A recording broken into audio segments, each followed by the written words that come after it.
Donc pour la première partie, on vous parle en partie A d'une canette classique. Donc on vous dit, là, voilà, la canette est modélisée par un cylindre de révolution. Donc ici, c'est pas représenté, c'est vraiment modélisé. On vous donne la formule du volume. Dans la phrase, le volume d'un tel cylindre s'obtient en multipliant l'aire de sa base par sa hauteur. La base est un cercle ou un disque. Si on parle de l'air, c'est un disque. Et du coup, vérifier que le volume de ce cylindre de 6,6 et de hauteur 9,8 est supérieur à 33 centilitres, alors, ici, il suffit donc de calculer ce volume par la formule. La base étant un disque, c'est pi fois r au carré fois la hauteur. Donc c'est-à-dire pi fois 6,6 au carré fois 9,8. Et vous devez, attention, penser à bien le convertir en centilitres afin d'obtenir une valeur. Et puisqu'on vous dit vérifier, forcément votre résultat sera supérieur à 33 centilitres. Mais il faut impérativement que vous connaissiez vos conversions de volume à contenance. Les litres est une unité de contenance, alors que les centimètres cubes est une unité de volume. C'est une petite différence dans les grandeurs et mesures. Voilà. Alors effectivement, 6,6 est le diamètre, donc ce n'est pas pi fois 6,6 au carré, mais pi fois la moitié du diamètre, c'est-à-dire 3,3 au carré. Donc je me rectifie. Passons donc à la partie B. On vous parle d'une canette slim, donc un nouveau format avec des canettes plus allongées. Le diamètre est de 5,6, donc le rayon est de 2,8. Et on vous demande de déterminer au millimètre près la plus petite hauteur possible du cylindre pour que la canette contienne au moins 33 centilitres. Contenir au moins 33 centilitres, c'est contenir exactement 33 centilitres ou plus. Donc, à partir du moment où on détermine voilà, quelle hauteur possible pour que la canette contienne exactement 33 centilitres, on a bel et bien la plus petite hauteur pour la réponse. Donc ici, attention, c'est 33 centilitres. 33 centilitres, donc c'est égal à 330 cm3. Et donc, que fait-on? Eh bien, on écrit le volume de cette fameuse canette, donc c'est-à-dire pi fois 2,8 au carré, base fois hauteur, avec la base qui est pi fois r carré, donc pi fois 2,8 au carré fois h, le h qu'on cherche à déterminer, et tout ça égale à 330. Donc, à partir du moment où on a ce fameux pi fois 2,8 au carré fois h égale 330, c'est juste, entre guillemets, juste une équation. Donc on a h égale 330 divisé par le produit de pi fois 2,8 au carré. Par contre, petit conseil, si vous mettez pi, n'utilisez pas une approximation, n'utilisez pas 3, 14, 15, 923, 536, si je ne me trompe pas. Peut-être sur le 6, je me suis peut-être trompé sur le 6, mais en tout cas, ce qui se passe, c'est que clairement, utilisez la valeur de votre calculatrice. Vous avez un pi sur les calculatrices, utilisez-le. Et ce h, ce fameux h, c'est exactement la plus petite hauteur possible pour que le cylindre contienne au moins 33 centilitres. Alors, on vous le demande par contre au millimètre près. Ça ne veut pas dire que la hauteur doit être donnée en millimètres, ou en centimètres, ou je ne sais en quelle unité, mais que l'arrondi ne doit se faire que au millimètre près. C'est-à-dire que, effectivement, si vous avez par exemple h égale 13,39, eh bien, arrondi au millimètre près, ça vous donnera effectivement 134 mm ou 13,4 cm. Donc voilà, donc faites bien attention à ça, on ne vous demande pas au millimètre, mais... Ah, c'est 535. Mais peu importe, soit en millimètres, soit en centimètres, le mieux à la limite c'est en centimètres. Mais attention à bien indiquer le dixième du nombre. Et qui ici sera donc un 4. Et c'est vrai que si vous voulez utiliser pi, allez, 3, 14, 15, 926, 535, 89, pourquoi pas. Mais voilà, je m'étais trompé en disant 536, mais c'est 535, effectivement, merci. Donc partie C, on vous dit étude du lien entre le rayon de la base d'une canette de 33 centilitres et l'air de son patron. Donc vous voyez, a priori, on s'en va donc vers le fait de comparer la surface de métal utilisée par rapport au volume, afin de voir que finalement le volume peut être le même avec moins de métal utilisé.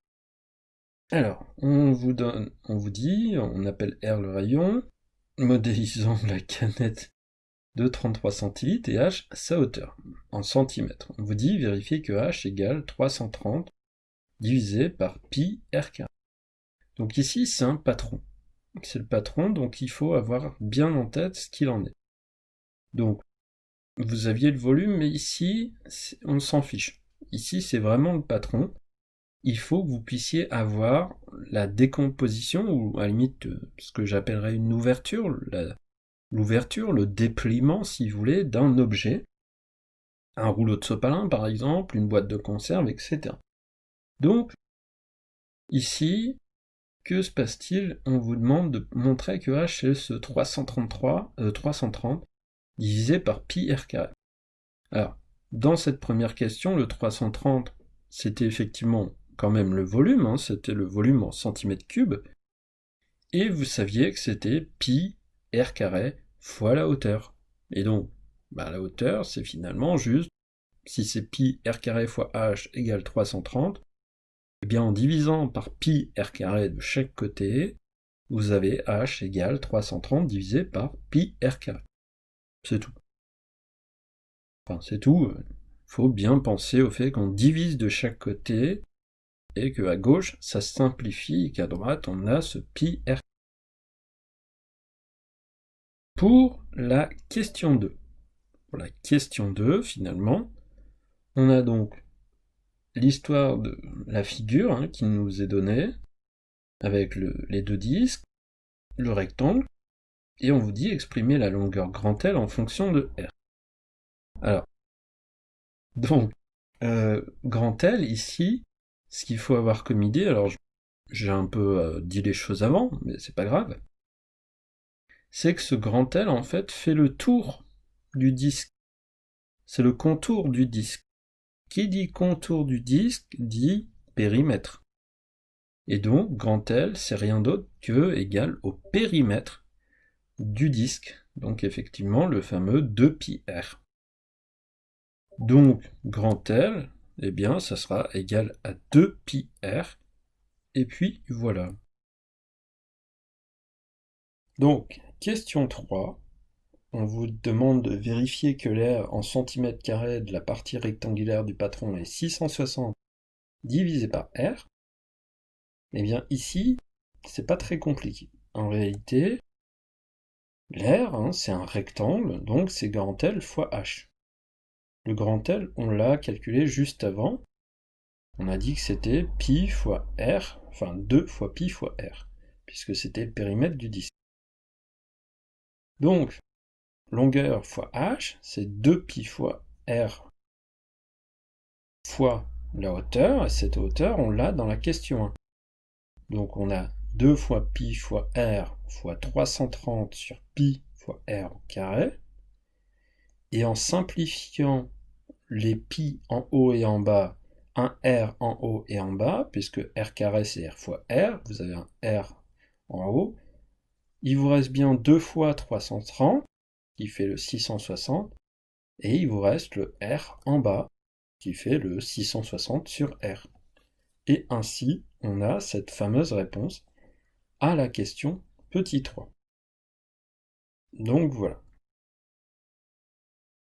Passons donc à la question 4. Donc, question 4, exprimer l'air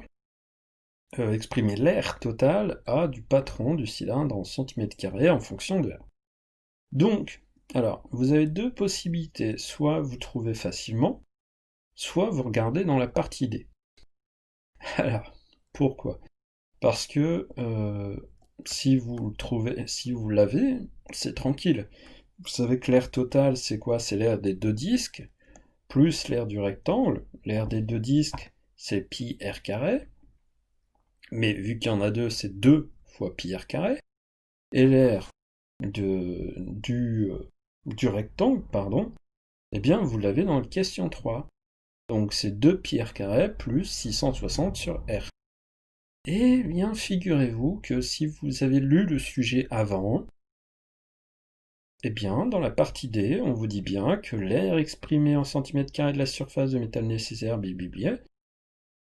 avec à modéliser par la fonction f, eh bien, c'est f de r égale 2 pi r carré plus 660 sur r.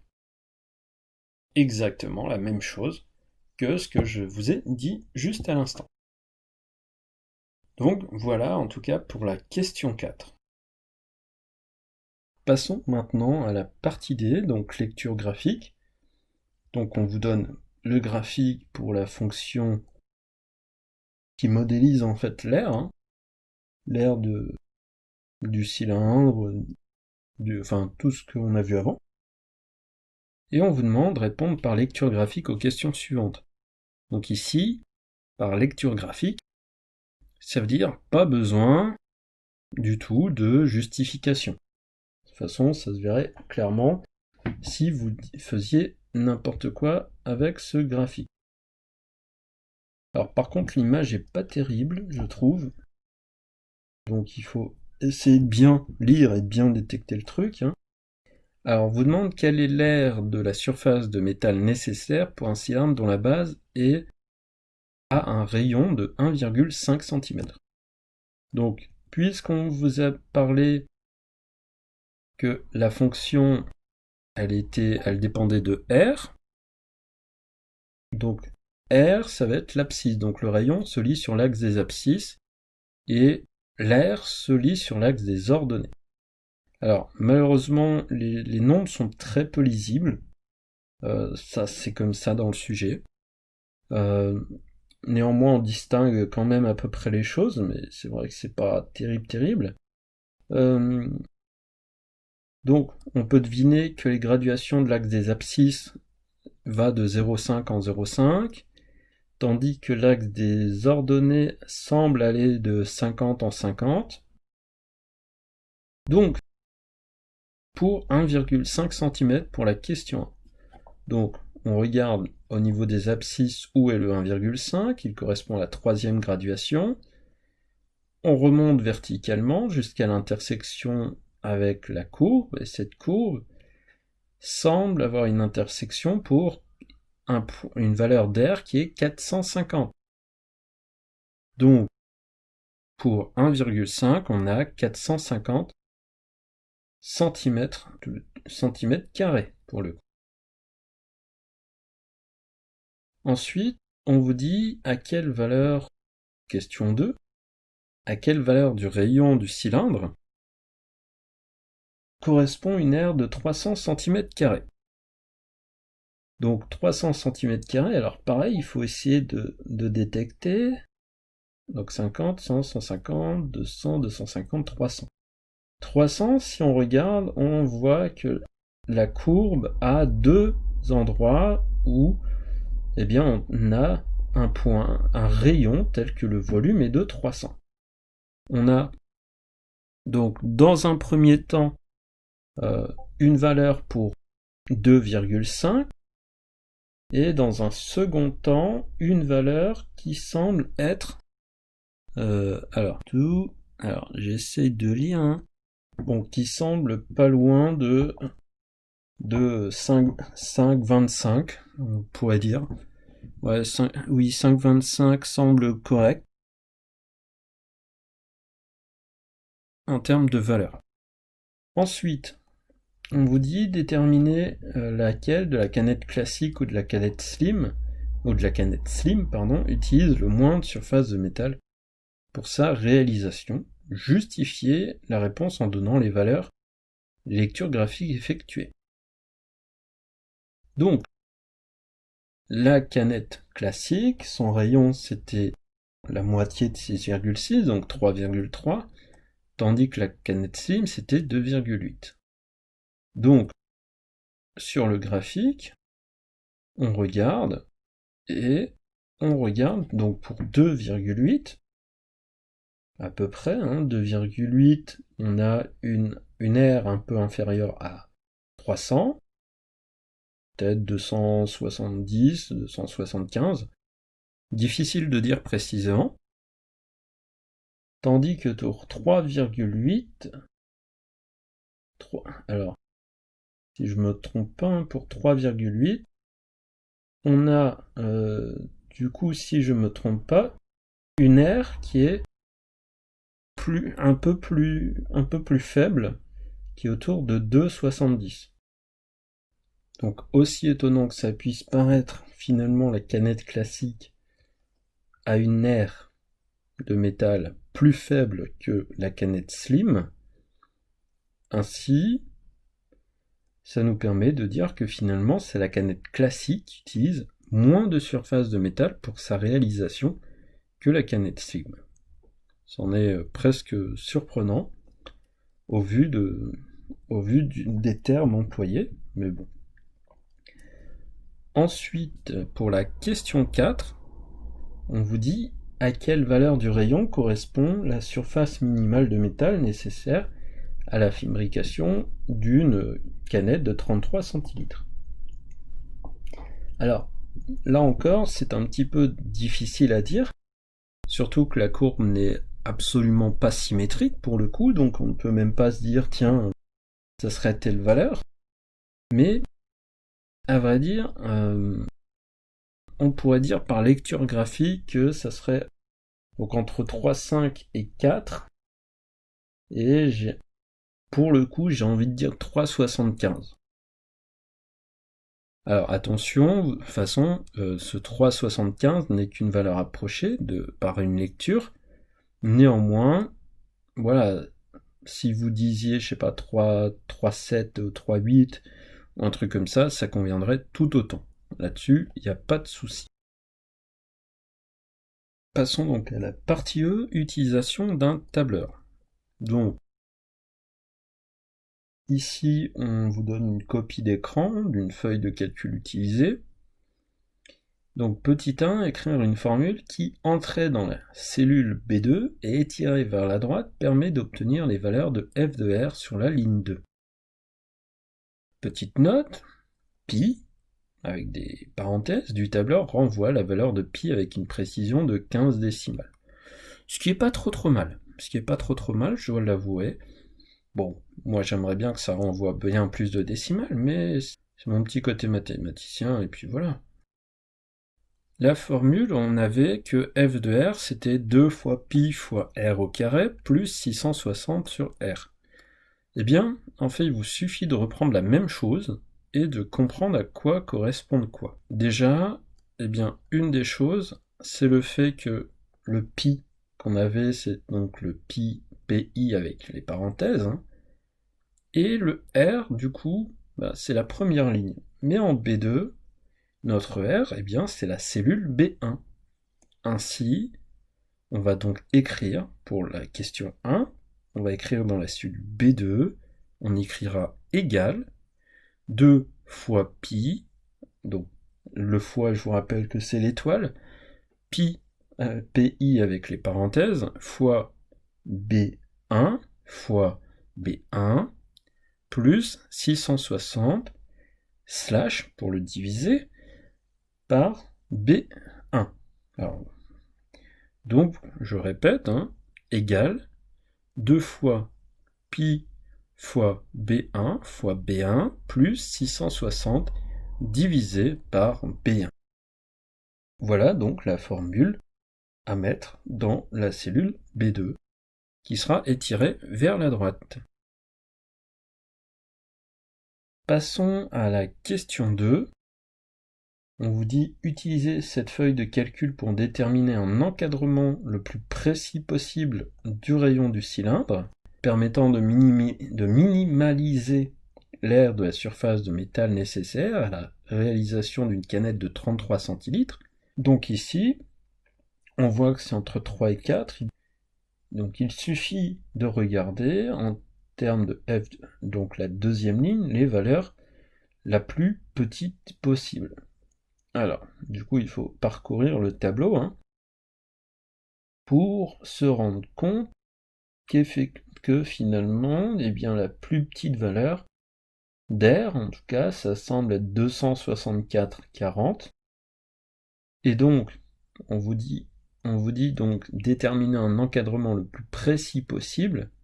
Tout ce que vous pouvez dire ici, c'est que c'est entre 3,6 et 3,8. On ne peut... Alors, on peut pas dire qu'on est obligé de dire 3,6 et 3,8, parce que rien ne dit que le minimum n'est pas entre 3,6 et 3,7 ou entre 3,7 et 3,8. Même si il peut être un peu plus probable qu'il soit entre 3,7 et 3,8, mais en tout cas on peut dire en termes de plus précis possible que 3,6 et 3,8 comme encadrement. On ne sait pas du tout plus. Donc, finalement, le rayon en question, on a donc ces valeurs-là, et petit 3, on vous dit déterminer la hauteur de la canette 33 centilitres, ayant une base de rayon 3,7 cm, arrondir le résultat au dixième de centimètre. Et bien, du coup, ici, donc pour la hauteur à déterminer, pour la canette de 33 centilitres avec une base de rayon 3,7, eh bien c'est exactement comme on a fait plus haut pour la partie B, il me semble, ou un truc comme ça. C'est encore une fois une équation, et on vous dit arrondir le résultat au dixième de centimètre. Ça revient exactement à vous dire arrondir le résultat au millimètre. C'est exactement la même chose. Et encore une fois, on vous dit pas exactement l'unité, bien que là on vous dit arrondir le résultat au dixième de centimètre. Donc on pourrait presque considérer que ça serait une petite incitation à le donner en centimètres. C'est d'ailleurs aussi le plus simple de le donner en centimètres, puisque votre rayon est aussi en centimètres. Mais voilà, ce n'est pas une obligation. Plutôt qu'une équation, utiliser la question 1 de la partie C était une solution d'ailleurs plus envisageable encore que l'équation. Mais l'équation en cas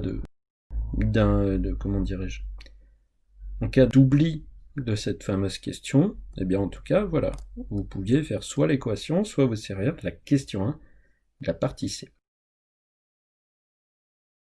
Passons à la partie F. Donc,